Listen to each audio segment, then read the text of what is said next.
so UFC Paris happened this past weekend in the Accor Arena. And man, this was a card that delivered.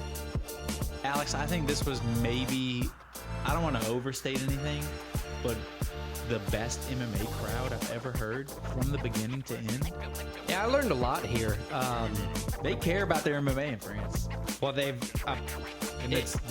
they've only had it for a few years. Right, that was what I was about to say. Like, I never realized that they've only had it for a few years. It was illegal previous to, like, which is nuts. They allow kickboxing and boxing, but not MMA. Yeah, and you know, they like to get bloodied in the streets. It's a fighting cult. Like, they have in kickboxing and boxing, they've had like fighters. Bad dudes. Yeah.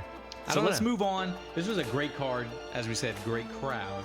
And the main event, I would say it was a great fight in that it was a back and forth, but it was a great fight where one fighter put on a fantastic performance and kind of cemented himself as one of the top guys in the division, even though we probably already knew that, but he just furthered it. Ciryl Gane dominated Sergey Spivak. First round finish, he came out masterclass on the feet. He was hitting him with all kind of shots, fists, elbows, kicks, especially to the body. Spivak tried what any guy does against a great striker. He tried to take him down. Ciryl Gane showed a huge improvement in his takedown defense. Huge improvement compared to the Jon Jones fight, where I know it's not the same kind of grappler, but you could tell it was a focus of his training camp coming in the ground.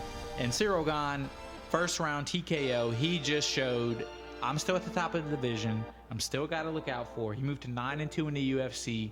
Only 2 losses are to Francis Ngannou, who's no longer in the UFC. By decision, you have to remember. By decision, and both Dana White and him have said he'll never be in the UFC. And Jon Jones, who's literally the greatest of all time. Ciryl Gane's a guy, I feel like because of those losses, he had a huge potential. Because of those losses, people kind of look down on him, but he is one of the best, most talented strikers and I think fighters in MMA. Yeah, I totally agree. Sergey Spivak's really best shot to win this fight was to find a way to get Gane to the ground. And to your point, I think you said it perfectly in a weird way. Gane spent this training camp focusing on the ground. There was no way he was going to let Spivak beat him on the ground. Right. So his takedown defense was very, very strong throughout, but he struck consistently, pouring on damage with a true variety of ways. You know, he landed very powerful jabs, strong leg kicks, and body shots. Those being like really the most effective of his arsenal on Saturday. So he just decided to keep pouring those on. And then, as everybody knows, Gane won by TKO. You know, it was a clean performance. It was a great opportunity for a big, like we talked about a minute ago, a big French crowd to show why there needs to be more cards there. And honestly, I just have like 2 questions. Hold on, I have 2 things to say real quick. Okay. I had 2 big things highlighted on my pre-fight notes that really stood out. For Ciryl Gane, I had great kickboxer. Okay. And he came into this and he showed he's an elite kickboxer. Yeah, it kicked his the fucking way, ass. as you said, his variety of strikes, punches, elbows, kicks, knees, body, head, all over the place. He was unpredictable, and he showed who he was.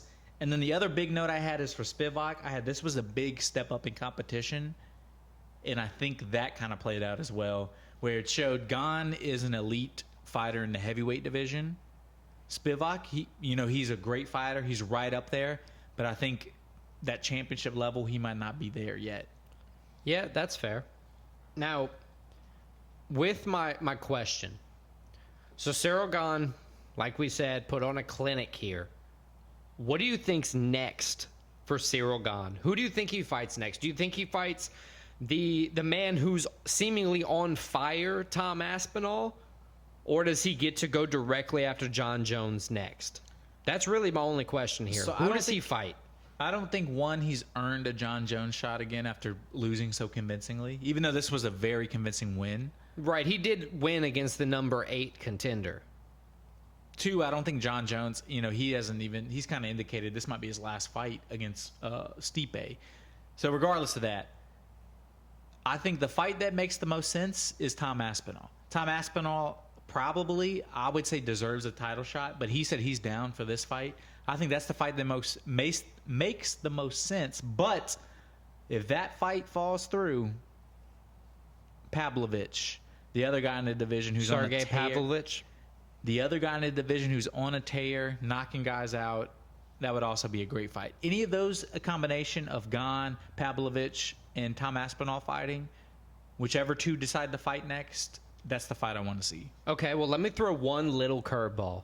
What about the winner of Tai Tuivasa, Alexander Volkov? Would it be too much to ask for Ciryl Gane to, let me say that without kind of a better way to say it, to gatekeep another title shot? I don't think by that would fighting be a bad one decision. of those two. I think if it comes out when everything settles that Pavlovich and Aspinall fight, I think that's a fight that would make sense for him, because it would show it's a dangerous fight, but it would give him, like, if he were to come out and dominate him on the Volkov on the feet, right, or even Tai Tuivasa, who he did dominate on the feet, by the way. Yeah, but that would be a part two. If Tai beats Alexander Volkov, I'm picturing him versus Volkov. That would be a fight where if he came in and did the same thing to Volkov that he just did this weekend, yeah, instant title shot. I think any of those fights make sense. Yeah, so what we'd be looking at Aspinall. I think regardless, Gane is one. That's probably the most win. likely fight is Aspinall next. To be honest, Aspinall's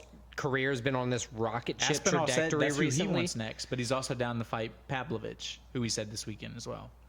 The thing with Aspinall being able to fight Gane is, Aspinall fought what, about a month ago. Gane fought this past Saturday with not a lot of damage taken. So their recovery timetable and them getting into a camp could be, That's the fight I want to see the next, because those, I think, John Jones is the best fighter in the heavyweight division, obviously. Stipe, I think he's a little old, but I think Gane and Aspinall are the two most talented, best fighters in the heavyweight division. They're exciting. That would be the fight that I would be most excited for, Gane Aspinall. That would be a fun fight. In the co-main event for UFC Paris, we had Manon Fiorot. I apologize again if I got that name wrong. I'll do my best every time, but I can't guarantee I'm right. Taking on Thug Rose Namajunas. This was Thug Rose's first fight in flyweight. She had a very successful career at strawweight. She was a former champion. Two-time former champion. We saw this fight really with Fiorot being the bigger person physically and winning the fight, not largely due to that, but using that to her advantage throughout. She utilized her striking. It kind of worked to her advantage, being able to move better, despite any of the, clinch attempts and grappling exchanges or any of the, striking exchanges from Namajunas, to be honest. Fiorot won really everything. The judges scored it unanimous, 30-27, 29-28, 29-28. Yeah, I had it 29-28. I'm sorry, I had it 30-27 actually for Oro. All right, well, look at you just flipping. It really just solidified her position in the, flyweight division. It was a good French win. The only French loss we really had on the card was the French versus French encounter that we'll talk about later on. Yeah, the countrymen stood up in this fight. This was a nice win for Fiorot, though. She proved she's a title contender. She proved that it's at least a conversation whether she gets the title shot next. Moves to 6-0 in the UFC.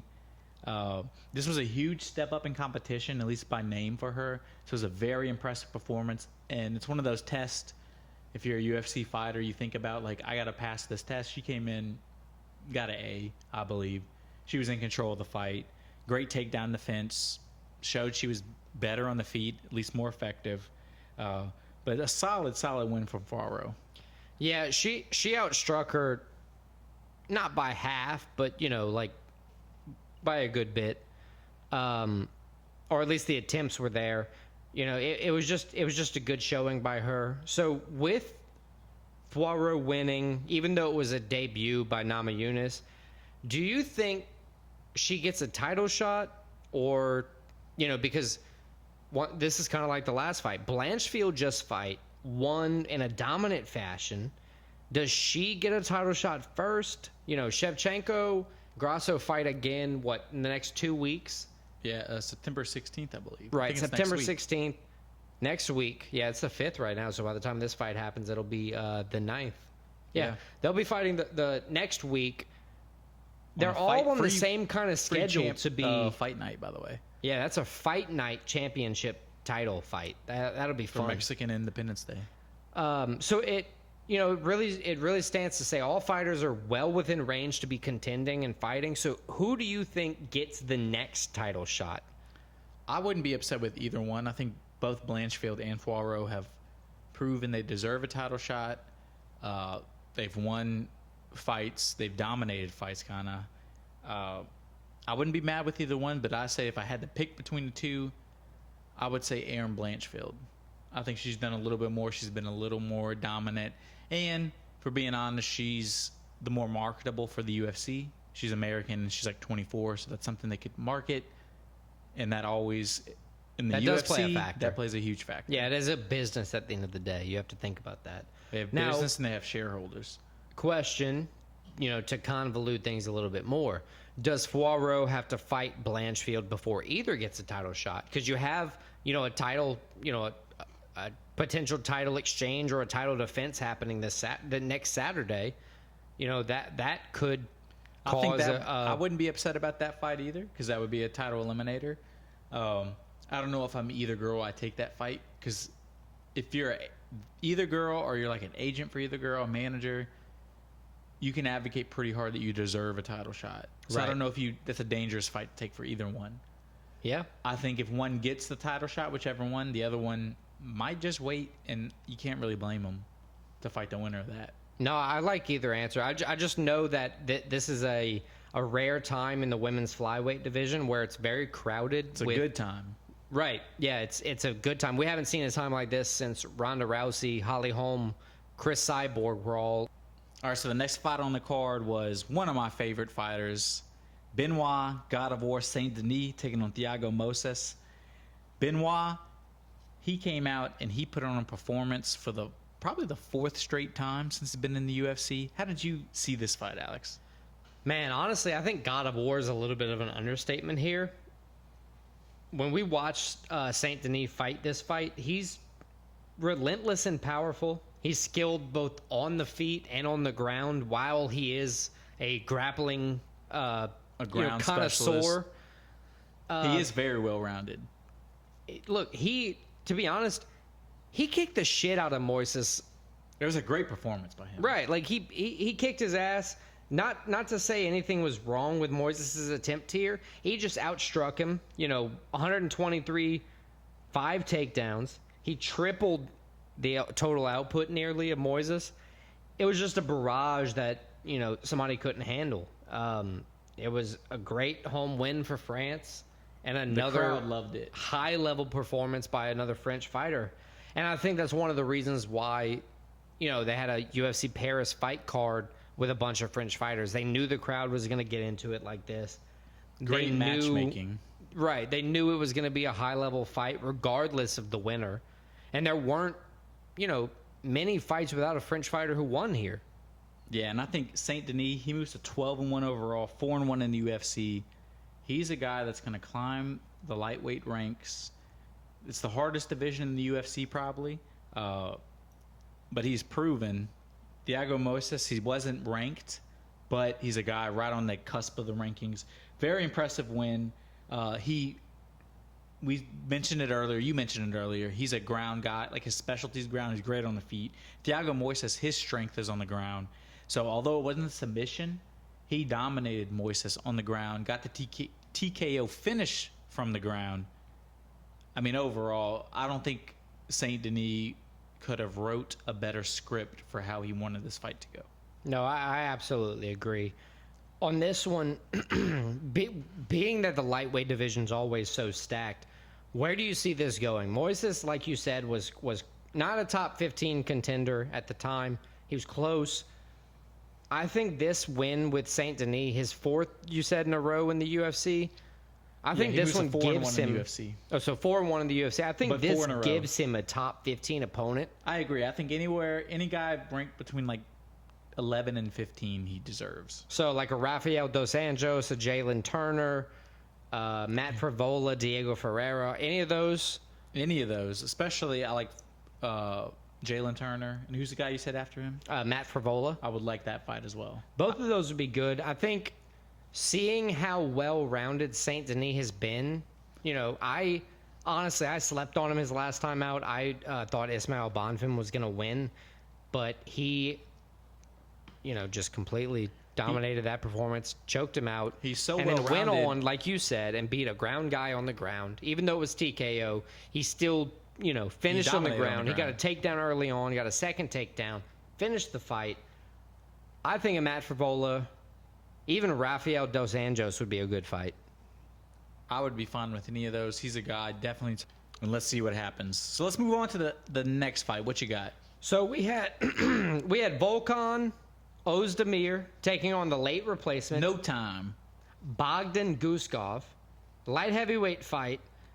And honestly, in this fight, Ozdemir needed the late replacement. He was trying to right the ship, change direction in his career. He had lost 3 out of 4 coming into this. Kind of rough in the UFC. You don't normally, vet too. Right, you don't normally get a lot more attempts out of that. But because he's a vet, he's able to kind of hold on. This was a fight we both got our picks wrong, and I think bets wrong, but we should have known. As a guy with 12 UFC fights coming in against a debutant.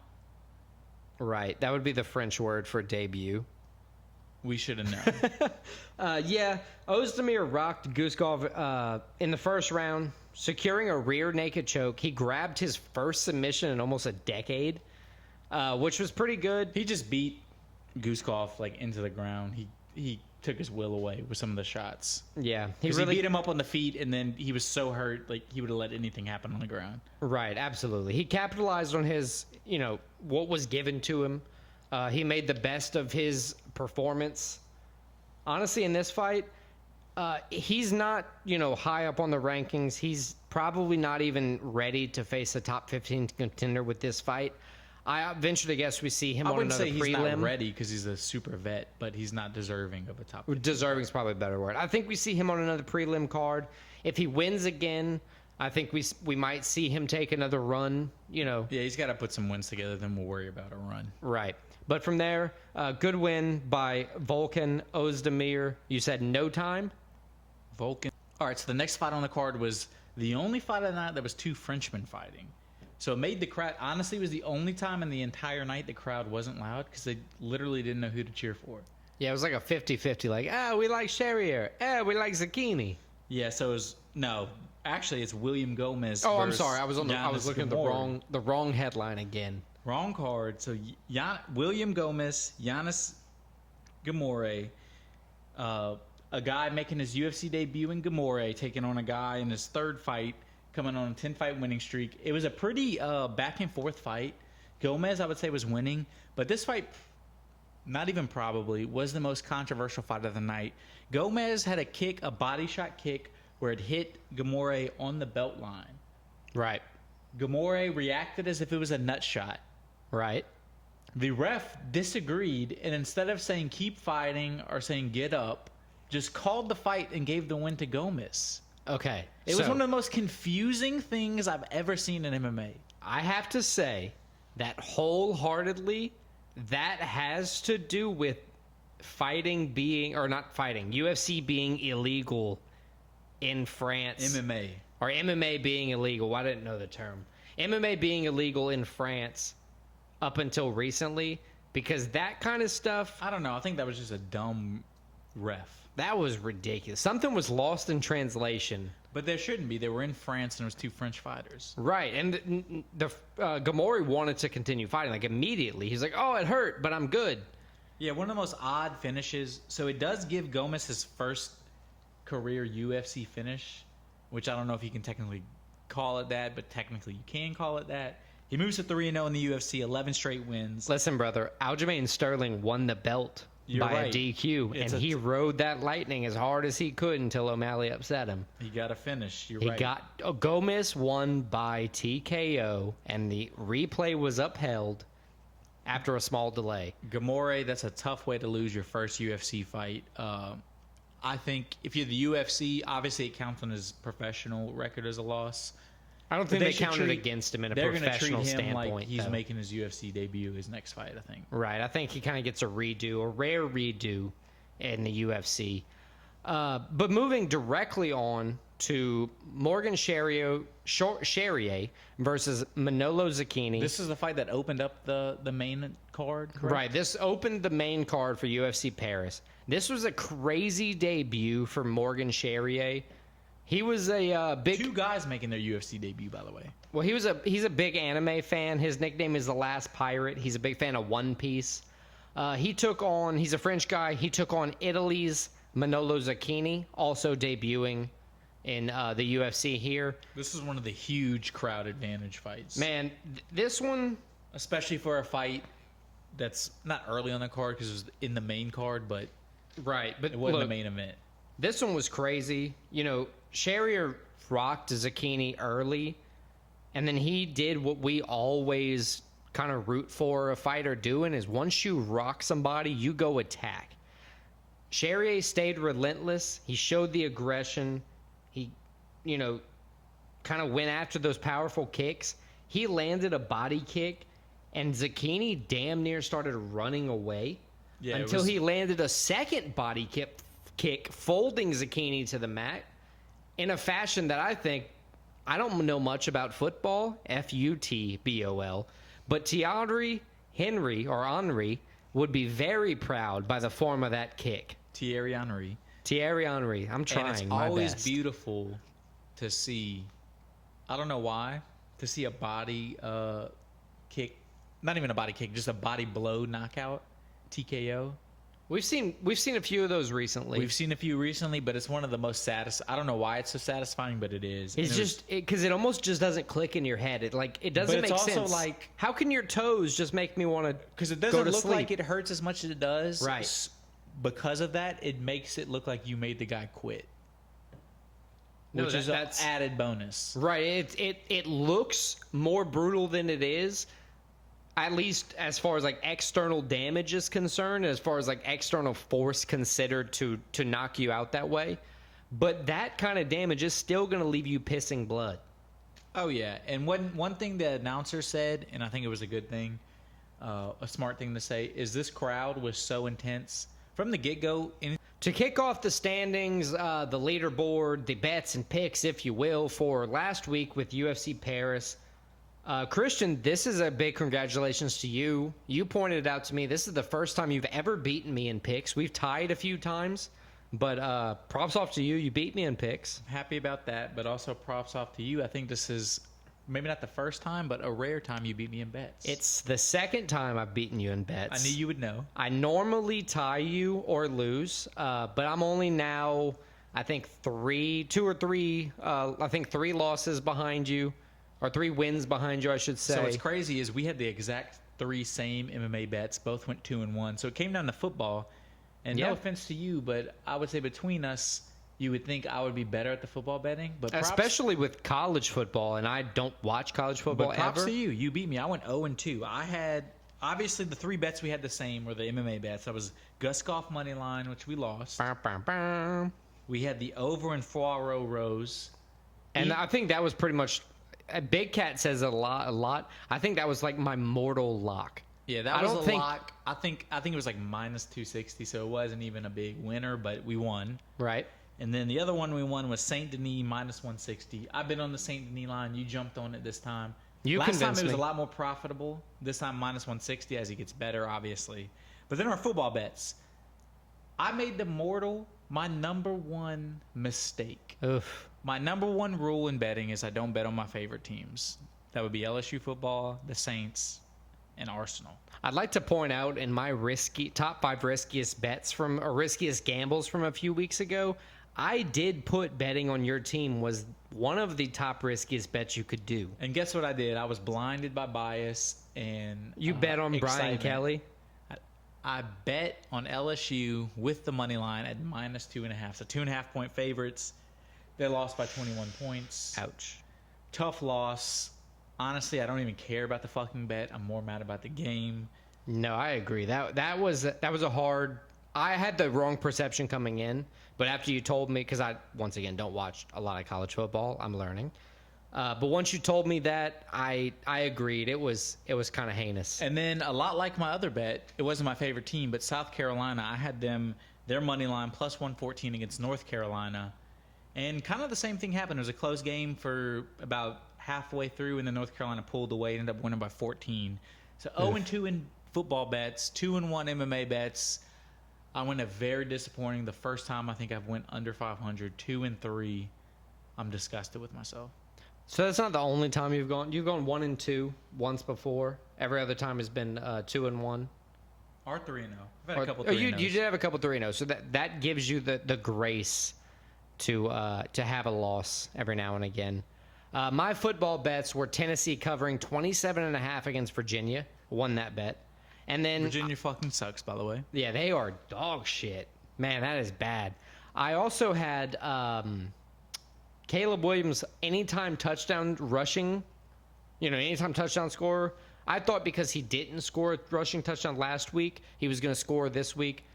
I was wrong because he's just not facing any competition. He's throwing 40-yard touchdowns, breaking off 40-yard runs, quitting in the third quarter. They haven't played a conference game yet. So one thing about college is some of the obvious bets don't work out because it's such an overmatch. They pull these guys so early, which has been your Caleb Williams problem the past 2 weeks. Right. So give him some goal line opportunities. Get him in some Pac-12 games. He'll probably get some touchdowns. Not like I'm fading on that bet anymore. I just may not place it every week, or it may not be a podcast bet. So you went 1-1 in football bets, 3-2 overall. Right. So for the picks for the week, Christian moves to 5-1. The only pick he got wrong was Bogdan Guskov, which I got wrong as well. I'll take that. And then also, I went 4-2. I got Bogdan Guskov. Which was the other one I got wrong? It was the main event. Oh, you picked Spivak over Gane. Right, I picked Spivak over Gane. That was what it was. So Christian for the season moves to 47-27, inching his way closer to catching up to me. At 52-22, I have a very small lead. But Christian flipping it on the bets has a very small lead. 23-13 on bets, hitting 64% of the time. We need to increase those. And to wrap up the unmentionable ChatGPT, they left UFC Singapore going 6-0, which Christian argued that was the easiest fight card to do. All favorites won. All favorites won. How'd they do this week? 3-3. So I guess you were kind of right. Yeah, they're gonna average out. They're 3-3, so 50% on the week. Still 72% right on a small weeks. sample. 3 weeks. That's not enough. Small sample size.